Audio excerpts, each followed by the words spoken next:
Hello there. Welcome to Metrosix. It's the capital of Delaire.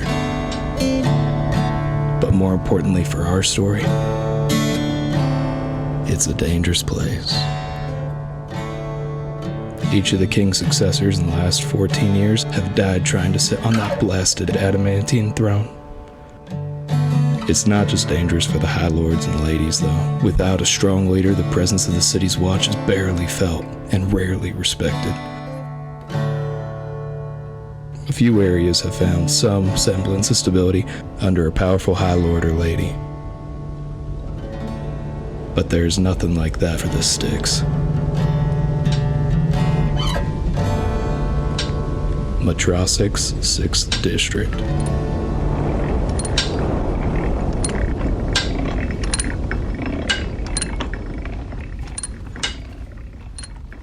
Welcome back to Toss the Dice. When last we left our heroes, they stood in the old town hall on Main Street. The air is strong with the scent of smoke, and timber leached from the wood by heat and humidity. Aurelius is dangerously arrogant and hopes of getting the attention of the top brass. Raz does not approve of his methods, and Kimon warns that you are in over your head. The conversation, however, that follows leaves you sure of one thing. While there may be a place for the heavy brass in the New Republic, there is none for their leader.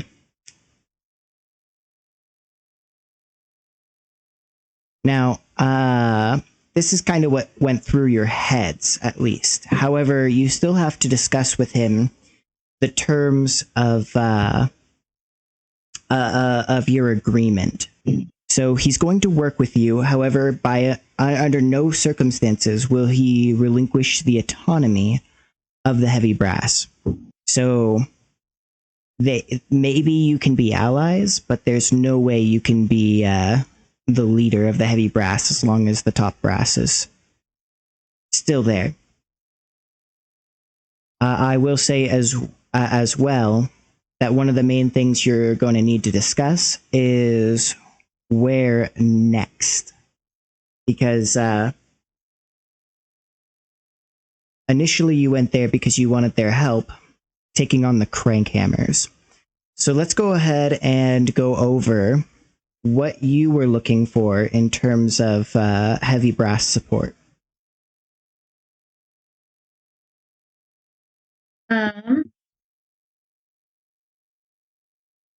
I think for now, allies, yeah? Yeah, Definitely for now. My thought was that we should definitely use them and try to worm our way in and try to de-radicalize the mass majority of them as much as possible and get rid of any and eventually get rid of any higher ups that are too set in their ways, like our top man, Mr. Obnoxious. Right, but specifically right now we're talking about what you want from the heavy brass. So we're more thinking you've asked for their help. What are we asking? What do you want from them? Mm-hmm. What do you want? So exactly. I'm sorry. Go for it, Aaron. Well, I was thinking that we need income for Piper's transportation project, which seems to me to be humanitarian enough, and it's already been signed off by the heavy brass business bureau. I can't remember what we called them, but the mayor gave you approval to operate in the city. Okay, so we need funding or at least resources to help Piper finish her transportation project. We also want funding for the charity of cleaning up buildings. Essentially, we're trying to secure more funding, more resources, access to the heavy brass's resource pool. is what we're asking for. Okay. Within reason. He seems open to the idea. However, there's a little more to it. He feels that there needs to be a give and take. He likes the idea of transportation. He'll fund it, but he wants Piper to create vehicles, weaponized vehicles, specifically for the military. In addition to the standard transportation vehicles, which, as I said, they are willing to fund, but the condition is that he wants Piper and Haven to make more of these weaponized vehicles. So I'm gonna obviously put, like, this is something we need to discuss if we're open with this. If we're open to this possibility. You can absolutely have a powwow with your team real quick. Okay, because first off, the reason we took them from the Red Gears is because we didn't want them on the streets in the first place. They were too destructive. But, like, essentially what would be done is these weaponized vehicles would return to the streets, and we don't have control of the heavy brass yet. And so it seems like taking weaponized vehicles only to return weaponized vehicles to a radical group. But the only difference is that possibly in the future we would have control over these. So I guess I want to know what you guys think about this. It's not a bad idea. At least that's what I think anyway. I think I think we need a fail-safe of some kind. That's what I was thinking. If for whatever reason the heavy brass were to step out of line and act too radically for our tastes, and perhaps threaten, give us a bad name, ruin our reputation, or take us in a direction that would be contrary and possibly push back our momentum on our whatever, our plan, and throw us off track. We need some way that our weapons and our vehicles cannot be used against us. Okay, I hear you. If we don't agree with what they're doing. I agree. I feel like there could be a way for Piper to design an engine with a flaw, like a Death Star, where we don't give them the plans, but we know that if we take out this plug right here, it causes catastrophic issues. Perhaps, Silas, what exactly is the extent of your, not Silas, sorry guys, different campaign. Haven. Haven, what exactly is the extent of your metal manipulating abilities? What exactly can you do? Because I've seen some of the things you can do. In order for me to fully understand what I can do on my end, I need to know what you can do, so that you can be the one to pull the plug. Because in the middle of all the craziness, I can't just get my wrench and change some stuff. I need something that can be quick and can be done in a hasty, hairy situation. I don't want to take your moment from you, Paul, but given that this is a mechanical question, I'll go ahead and answer that. What he's able to do is basically act as two people, speeding up the construction process. He's essentially uniquely gifted at making magical items. So, with metal specifically, like I'm more of just like, for example, what I'm kind of thinking as of now is, if for whatever reason the heavy brass didn't agree with us and decided to hijack the vehicles to use them for something that we don't agree with, and that would be counterproductive to our goals, that maybe there's a very crucial screw or bit or axle or something that's connected to something that Haven could use his metal to shink kind of thing. Yeah, no, or something like that. Nothing in the metalmancy would do that, if I can call it that. But you can absolutely design a kill switch. Okay. I have a question. I would consider it just to be extra time spent in construction. I would also have you make a deception check to hide the failsafe. Is there anything that I could possibly have in my my smuggler's arcanum that could like trigger a domino effect? As a kill switch. Like a remote control. Yeah, I don't. Because you could definitely make a remote control and then put it in your arcanum. What was your question, Aaron? Well, they got to it right before I did. I was going to say, if these engines are run off of a magic, would there not be a way to, say, manipulate magic to essentially have that kill switch? Yeah, it would essentially be a remote. Yeah. Right. Okay. It's kind of like what Ptolemy does to manipulate her like weapons, right? To make them bigger. Same principle, right? No, it's actually that is a function of the magic items she wields. Ptolemy has essentially no magic. She just has super cool magic items. Okay. Sweet. Okay. Or well, I should say had. You shot her in the face. But anyway. So if it's cool with you guys, I'd like to do that, because even though it might be a longer construction period, we get to agree to the terms, but we get to maintain the power.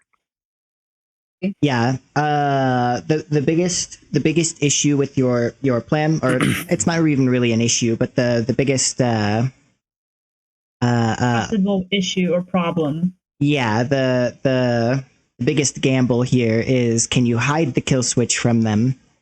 And well, if we hide it in plain sight, it could very easily. Yeah, but I'd still have you make a check to do that. So, because they're gonna have at least some people gifted technologically, and they're gonna but maybe not magically. Probably both. They have a large number of people, but I'll basically allow you to hide it. It's just going to be like a matter of, does the check pass kind of thing. Well, there's two ways of doing it, and I was kind of thinking one, but we could also do it the way that's kind of being proposed. I did think initially laying the plan like the Death Star, right, where it's like, oh yeah, no, we built these, we know the fail safe. However, I'm sitting here wondering, could we not lie? Because what happens if we just build the engines as is, except for the fact that we would then know the magic by which they run, meaning we could invent the kill switch later. No? I mean, no. I basically would be having you create an item that is attuned to these. So, and as far as like the weakness route, like their vehicles, there's not something you could do that's going to be like one loose screw as an example. It's like, okay, but if it's driving and shooting at you, you're not going to be able to get to the screw. Like, well, and that's why I proposed the magic, because magic can have a distance where it can be reached without having to actually touch it. Yeah, I think the kill switch. I'm not disagreeing with that. I guess what I was specifying was like, let's say you build an engine, right? Now we all know how an engine works. It's not magic, it's science, but let's just say that it was magic, right? Mm-hmm. You would now have a thorough understanding of the magic engine, meaning, like, I know that an engine needs spark, air, and fuel. Mm-hmm. A magic engine would need blank, blank, or blank. Mm-hmm. And by creating a system to starve it retroactively, right? Yes. Almost like an EMP, but it's the point was not. It was to try and get around a deception check, but I accept the deception check, and I think that if that's the cost, I'm okay with paying that. Yeah, I was gonna say to to make an item that can disable any engine, not like a built-in kill switch, but rather like you said, an EMP. To have a reusable EMP like that, that would be like legendary magic items. So that would take you months and months and months and months to create. But as far as building in a kill switch, yeah, just make the deception check. If you think it's too sketchy, then maybe just disagree with and don't take this deal. Okay. Well, who here has the best deception? Oh, definitely me. Ooh, that's not gonna be me. This isn't something you can. It's not going to be a true lie. It's going to be hidden in the works. So whoever is the primary builder also has to be the deception person, which luckily is going to be Paul anyway. So Fair enough. non-optional. I wanted to throw that out. Yeah. Did you want me to make the roll right now, or? I'm assuming that's the plan that we're going with. Am I correct on that? Yeah, go ahead and make the roll. We're technically not working on this right now, but it won't be a bad thing to figure it out in advance. Okay. There's my pencil. That's really good, actually. So I got a 26. Ooh, easy. I was shy away from natting, actually. Too. Let's go. My dice is very kind to me today. Thank goodness. All right. So a 26 for the kill switch. You guys aren't building the machines yet, but I will keep that noted for later. Okay. So you agree to the vehicles. So you will make them weapons of war, but you will build in them a kill switch with a 26 on your deception to hide that kill switch. Let's see. What about in terms of the raid on the crank hammers? I will say, actually, that when you go to talk about a raid on the crank hammers, he specifically says that he still has to deal with the red gears. If you have any questions regarding that. Can I ask him what he means by that? Yeah. In fact, I'll. He tells you that they've been actually hit really hard. The red gears are out in force. Specifically, they've been getting a lot of reports on the eastern front of just like reckless mayhem. There seems to be a large number of red gears that are just like shooting up random places. It's not like a tactical takeover or shakedowns. They're just on a rampage. Did they finish their succession crisis actually, or was this just like, oh, Ptolemy's dead, let's just go on mayhem and just go crazy? So it's been confusing. The reports seem to be that the red gears, a fair amount of them are organized at home base. In fact, the top brass wonders if maybe the red gears have fractured, because the order in the junkyard is very different from the absolute mayhem on the east front. So it's unclear who their leader actually is, but it seems like someone is in charge, because it's just too orderly for there not to be a leader.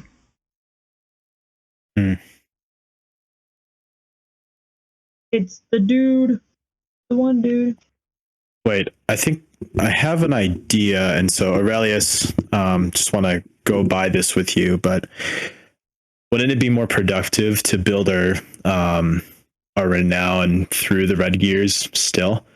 So we just offer up that we get rid or help get rid of the red gears on that end and kind of build our street credibility as like Aurelius and party, and build our renown that way on top of our charity funds, because that would also be an effort to like clean up the sticks. And then we'd use I was thinking that we were probably going to follow with our original plan with the crank hammers and go as the specters, but that's totally just to clarify your question, are you suggesting that we change targets from the crank hammers to the red gears? That's just like an idea, more or less. Okay. I'm just running it with Aurelius and party to see like what everybody thinks. I agree, because I just thought that. I was actually sitting here thinking, I was like, look, the big reason that we were going to take the crank hammers is because, first off, they're kind of hunting you. But secondly, because we needed the resources that you provide, as in another person to help Piper with the transportation. But I do see more value right now going and helping take care of these radical red gears that are loose on the streets, helping A, our image, and B, we don't like, if we can't finish with the red gears, it would be very inadvisable to start with the crank hammers. That is going to be even a bigger problem. So I think, yeah, I agree. And I was thinking that, and I'm glad you proposed it, because I think that's the better option right now, if everyone is agreed. We do have more resources now. We do have more funding. Okay. And then could we could we somehow, like, on top of that, then, first of all, does everybody agree to that? Is everybody cool with that? I think Haven is going to be fine with that for a little bit, but I just wanted to ask. Yeah, I'm fine with it. I mean, or at least Piper's fine with it. Yeah. She's just kind of like, whatever, guys. Cool. It'd be more busting heads for Elektra anyway, so. Okay, so attention back on the red gears. All right. Although, no, sorry, we can move on. Sorry, go ahead. In that case, what do you want from the heavy brass, or do you want them to just stay doing what they're doing since they're already at war, and you're just gonna go on your own little excursions? Yeah, like cleanup duty. Yeah, I think we'll go on our own excursion. That way we can build renown alongside them. Okay. So that sounds to me like you've wrapped up then. Like you can come back, obviously, and as allies to work out other collaborations in the future. But for now, you got help with the vehicles. You're going to be going after the red gears, but not coordinating any attacks. Am I missing anything? Is there anything else you wanted to ask of the top brass before he leaves? No, I just I actually thank him for his calmness and his ability, for wanting to reason with us. And I give him a slight bow. All right. He doesn't bow back, but he doesn't like scoff or anything either. It's a very neutral response, which of course in this case means it's just a tad bit rude. He's specifically this way only with Aurelius. He's much more. He's much softer. Yeah, with the rest of the party members who are not claiming to be royal. As the meeting concludes, you can tell that Kimon is anxious to talk to you, but you're not sure what about. That is far from the only question on your mind. You still have to handle the crank hammers. What are you going to do about them when the time comes? And Before you can really have too much time to think about these things, though, there is an alarm that starts going off. As the siren sounds, it is one of the old district alarms, now manned by the heavy brass. Brass speaks in your head, Aurelius, and he says, "This alarm means fire, but the district no longer has a dedicated fire brigade, I can tell you that much." What do you do? Well, how far are we from? That's what the siren means. Now, where's Kimon? Didn't he want to talk to us? Is he not in the area? Kimon's there, but he turns, hearing the fire alarm. What is the how are the heavy brass reacting to the alarm? Immediately, Surprised. they are surprised. And in fact, as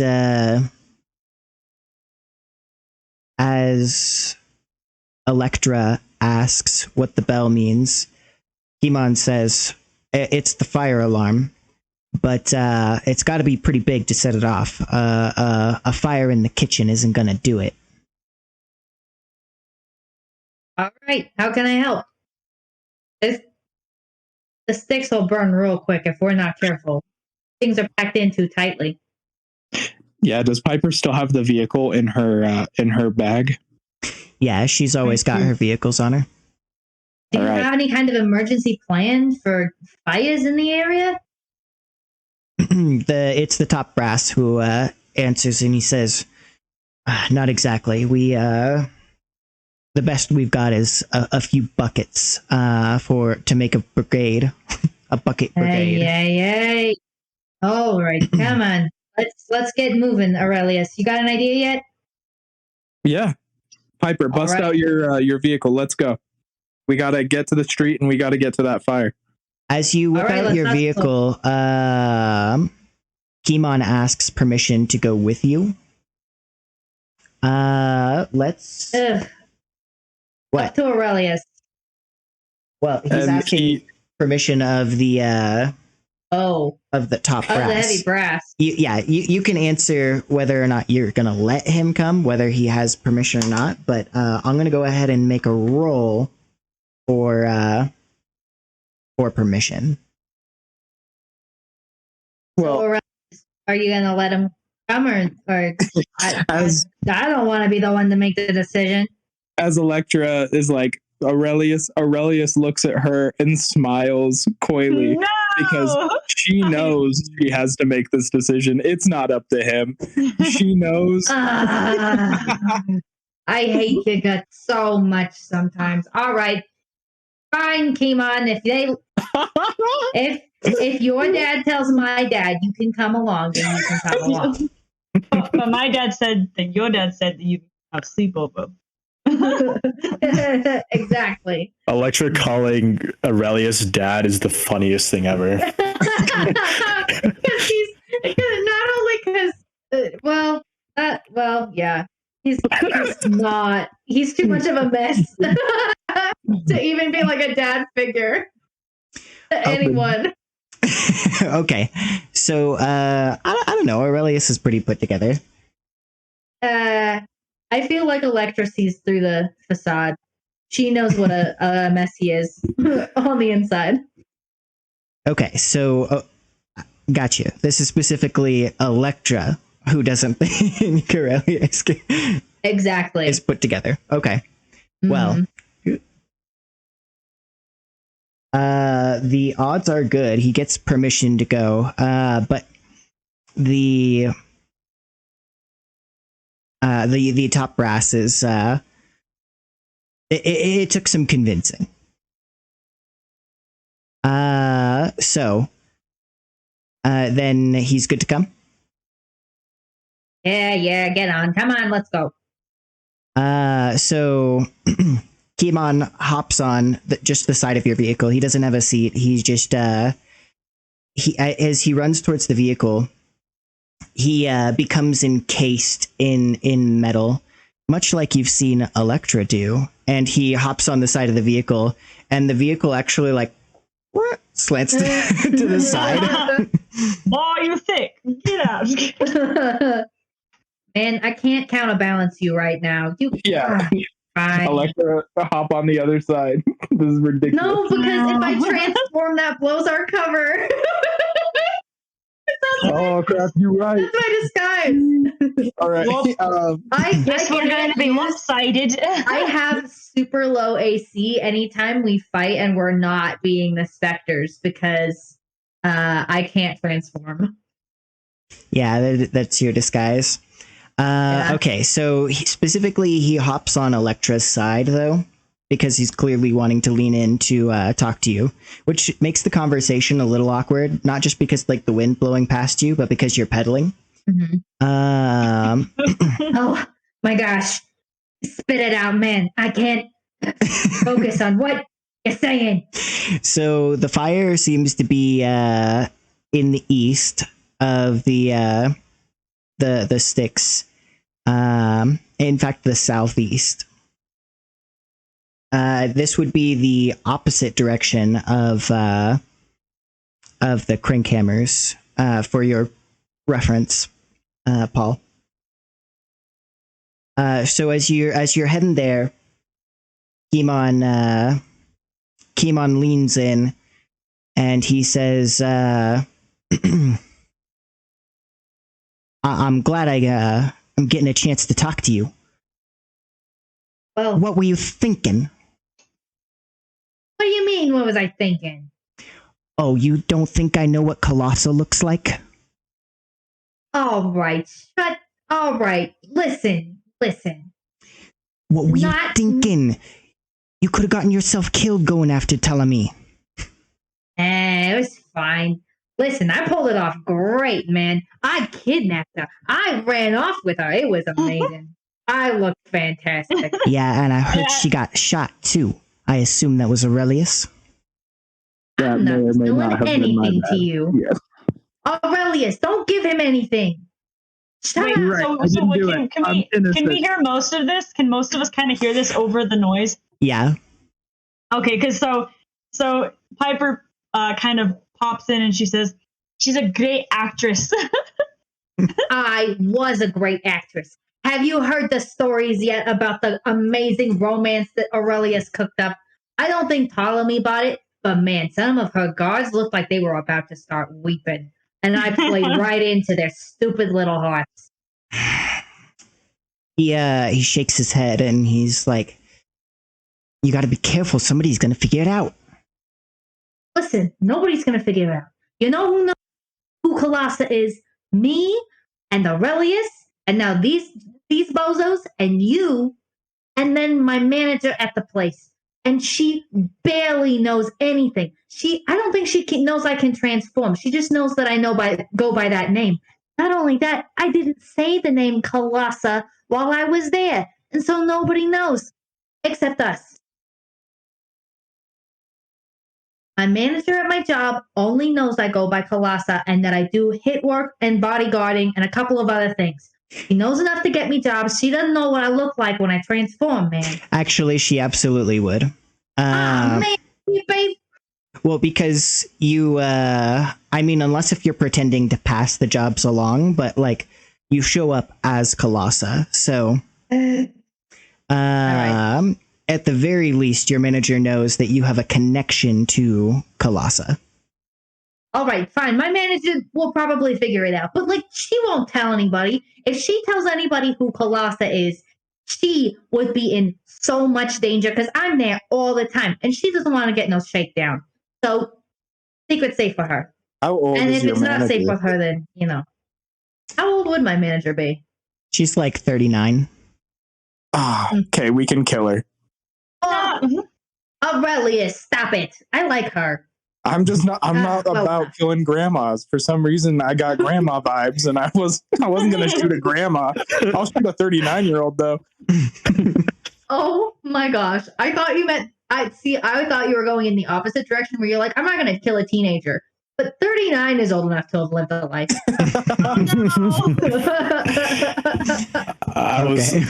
Haven is like, wait, 2 other people know, and I'm just like, bruh. Listen. One is my brother, and he's an idiot, but he won't say anything. And the other is my manager, and like I said, if she says anything, she gets enough heat on her. She gets tons of heat on her back if she says anything. So you know what? It's fine. It's fine. Elektra, I ain't worried about people knowing and saying something. You know I'm not going to say anything. Listen, I'd love to knock your head in a little bit. Just a little, though. It doesn't mean I want you to die. But on the other hand... I'm not gonna die. But on the other hand, somebody gonna figure it out. No. I don't think so. We're too good of actors. Right, Aurelius? Right, guys? Back me up here. And she's also... again... Aurelius definitely chortles. Just hardcore. Okay, never mind. See if I go to you for backup ever again. I swear.